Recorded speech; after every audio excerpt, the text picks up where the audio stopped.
Alright, well, I cut that root ball off,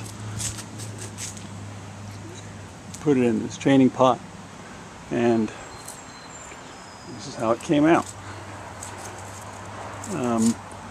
So at the bottom, very bottom, it's sand and small rocks, and then around the outside there's a mixture of dirt and sand, so it should have pretty good drainage, and I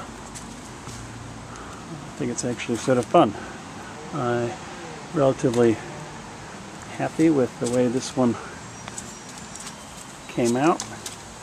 We'll see whether it lives after that brutal root cut. But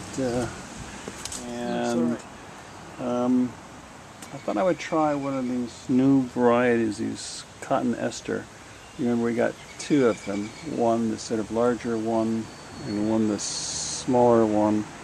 Sarah has a good point. The root structure on this one is really quite unique. So I'm hesitant to screw that one up. So I thought I would start on the smaller one and sort of learn and make a bunch of mistakes on this, so that that one has a better chance of coming out okay. We shall see. Sarah, do you want to give us an update on what you've been doing there? Woeful. Woeful. Why? Why? Okay, so the thin wire is too thin and the tree doesn't even notice it. And the thick wire is significantly harder to manage. Yeah. And so it looks like some sort of python coming to swallow my tree or something. And I'm not sure I'm accomplishing anything. That small wire, you can double it up and twist it together and make that. Yeah, doubling isn't going to do it. I need some meat. So, back to the big stuff. All right. You haven't cut too much off on the top yet. I cut some. It's still pretty tall. Yeah, well, until I can get the branches open, I don't know where to cut. Ah, okay. Got it. But I think I'm going to cut this off. Right. Okay. And one thing that Sarah noticed was that when she pulled hers out, the roots were very dry. So I think we've come to the conclusion that we're probably not watering these enough. So, ooh, my goodness. Okay. Anyway, there's our... So the question is how to approach this Cottoneaster, or Cottoneaster, however it's pronounced, I don't know. It obviously has a lot of stuff low down, and the trunks are fairly low down. And that makes things a little difficult, because of course the bonsai style is to actually have a trunk, to have it really tree-like, is to actually have a trunk coming out of it. It can be contorted, but it needs to actually look like a trunk. So I'm not quite sure how to approach this. It's just such an interesting plant. Sort of makes something should happen. So probably the best thing would be try to discover a front of it, a good perspective. Okay, we have a final status report from Sarah, or not final, but a status report from Sarah. Okay, we just have to hope that the plant equivalent of the PETA people don't learn about me. This poor thing. Well, I was gonna, get the wire to bend it. Oh, branch cracked. We haven't been watering it enough. Is this the front here? Yeah. Okay.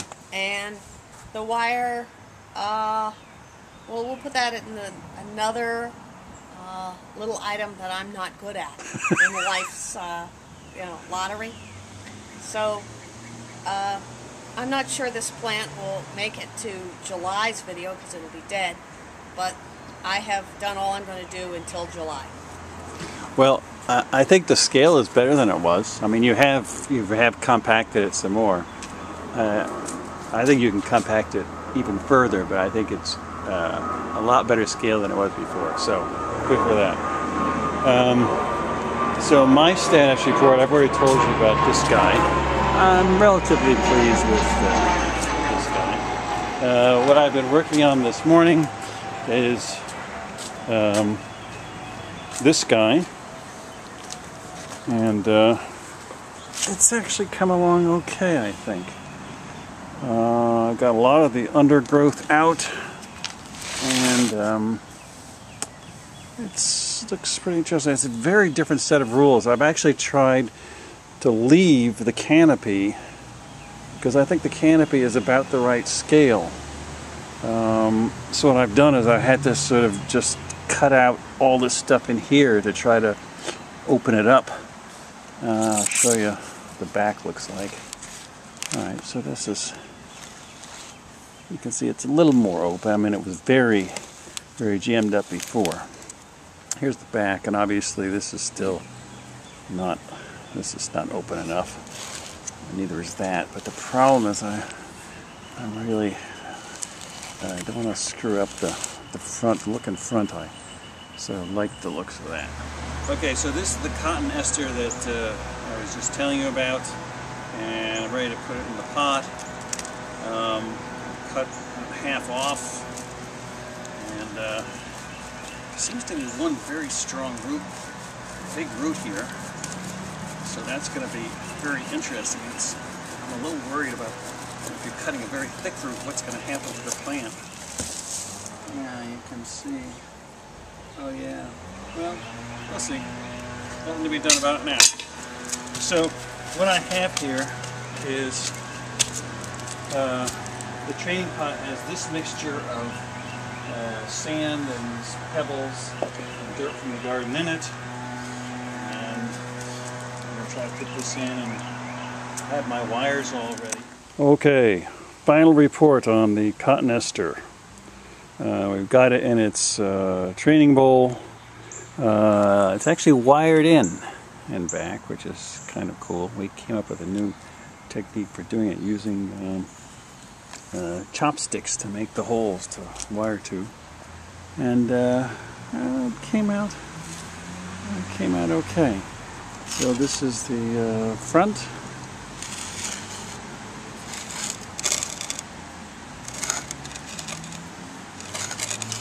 and the back. You can see we have appropriate debris on the ground here too. Yeah. Strip some leaves from our cuttings, and all in all it looks sort of old, and you can perhaps imagine yourself sitting under this tree having a good time. And next project, I think maybe taking its, this has given me enough confidence that I might try taking its big brother over here, maybe doing the same thing for it. It's going to be a bit of a challenge, but well, we'll see. It does seem like a very good species to work with.